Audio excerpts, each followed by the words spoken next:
Chapter 27, Barney. There was no comfort there. At night the wind seemed to crack round the boys like a whip. When it rained, they would wake up soaked to the skin. It would be days before they dried off. Jim used to lie huddled up, looking at the stars and listening to the boys' breathing. "This ain't home," he said to himself. When morning came with its sooty mist, the boys would roll down the wall to be on the alert before the police were about, trying to earn a few pennies to buy themselves a night in a lodging house.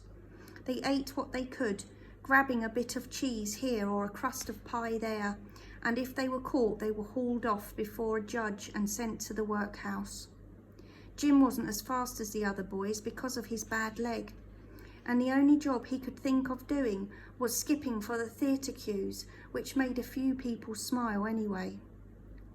The other boys worked in gangs when they were stealing, passing the scarf or purse from one to the other so quickly that it was impossible to tell what was happening. To Jim, they were like a big family helping each other, but he wasn't one of them. They tended to leave him on his own. One day, when he woke up drenched to the skin again, coughing and shaking with cold, he knew he'd had enough. "If you go on like this, Jim, you'll be where Shrimps is," he told himself. "There must be something else, brother." It was then that he remembered the ragged school. He thought of the long shed that the school was held in. "Somewhere to keep warm," he thought, "and that Barney bloke looked all right. He won't hit you, he won't." He decided to give it a try just for a day. He wandered round until he found the shed again. Children were crowding round the door when he arrived, waiting to be let in. The shed was a big room with boards laid on top of soil for a floor. The walls and rafters had been painted a dingy white, and there were bars across the windows. There was a good fire burning in a grate. Jim sidled up to it. There must have been over 100 children there. They sat in rows, but there were so many of them that some of them were on the floor. Jim gazed round, listening to their chatter and to the way it faded down when the teacher stood up to talk to them in his gentle, lilting voice. He was a tall, slim man with straight brown hair and fluffy side whiskers and spectacles. Jim recognised him straight away as the man Lame Betsy had taken him to listen to in the back alley. He remembered shouting out at him and how some of the boys had chucked mud balls at him, and he remembered the man's sad eyes. He ducked his head down, worried now in case he would be recognised and thrown out into the cold. Yet he could see that the children weren't afraid of the man. They didn't flinch away from him as if they expected him to hit them at any minute. They called him teacher, and they seemed to be happy to do whatever he told them, though they murmured and giggled among themselves as if they couldn't concentrate for very long. The teacher man didn't seem to mind. Occasionally he looked at Jim, but always Jim put his head down or glanced quickly away. At the end of the day, the man asked all the children to stand up and pray with him, and again Jim looked away. He was the only child still sitting, but the man didn't seem to mind. They finished off the day with a hymn, which all the children yelled out cheerfully before they were sent off home. Still, Jim sat by the fire, hoping not to be noticed. The Barney man finished straightening up the benches and wiping the board, and at last came over to Jim. Jim clenched his hands together, staring down at them, ready to run if the man hit him. But he didn't. Instead, he sat down next to Jim and warmed his hands by the fire. "It's time for me to blow the lights out," he said in a soft voice. Jim didn't move. "Come on, my lad," said Barney man. "It's time to go home now." Jim clenched and unclenched his fist. The gentleness in the man's voice made his throat ache. The man stood up. "Come on now, you'd better go home at once." Jim tried to make his voice come.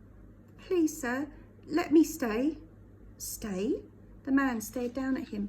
"What for? I'm going to put the lights out and lock the door. It's quite quiet time for a young boy like you. You should be going home now and get to bed. What do you want to stop here for?" "Please, sir," said Jim, not looking at the man but at the flames in the fire, which made his eyes smart and go blurry. "You ought to go home at once, Barney insisted.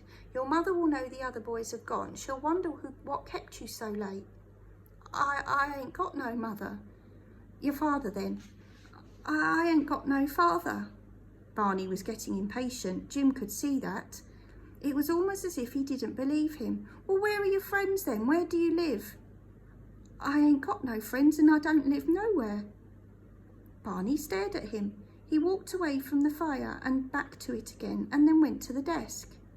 He sat down on his chair and stayed there with his fingers drumming across the flat of the desktop like the patter of rain on a roof. Jim wondered if he was angry with him. It's the truth, sir, he said anxiously. I ain't telling you no lies.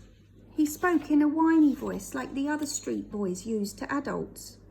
Tell me, the man said at last, how many boys are there like you sleeping out in the streets? Heaps, said Jim, more than I could count. It was Barney's turn now to stare into the fire, as if there were secrets in its flames or answers to great puzzles. He was as still and quiet as if he had gone to sleep, and Jim kept still too, afraid to break into the man's thinking.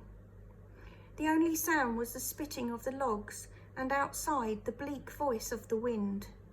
Now, said the man very slowly, like someone creeping up on a bird in case they frightened it away, if I am willing to give you some hot coffee and a place to sleep in, will you take me to where some of these other boys are? Jim looked sideways at him. You wouldn't tell the police? No, said Barney, I wouldn't tell the police. All right, said Jim, I'll take you. It was some time later that they arrived at the high wall of the market. Jim stopped, afraid again. What if Barney told the police about them and sent all the boys to the workhouse? But if he didn't show Barney, he wouldn't get the hot meal and the shelter to sleep in. He didn't know what to do. Barney seemed to understand and just stood waiting and watching while Jim glanced from side to side, afraid to be seen by anyone in the man's company. He had almost made up his mind to run away and leave him standing there when the man said, What's your name? Jim, sir. Out it came, and it sounded such a special thing. That's it now, Jim thought to himself. That's the last thing I've got, and I've just given it away. Where are they, Jim? Up there, sir. Jim pointed to the roof of the market shed. There? And how am I to get up there? I'll show you. Jim made it look easy. There were well-worn marks on the bricks where the mortar had fallen off or been picked away. Jim shinned up quickly and then leaned over the edge holding down a stick. Barney grabbed it and heaved himself up and stood shakily brushing his clothes and his grazed hands. He held up his lantern, and there, all round him, lay the boys, curled up in their rags of clothes, sleeping like dogs.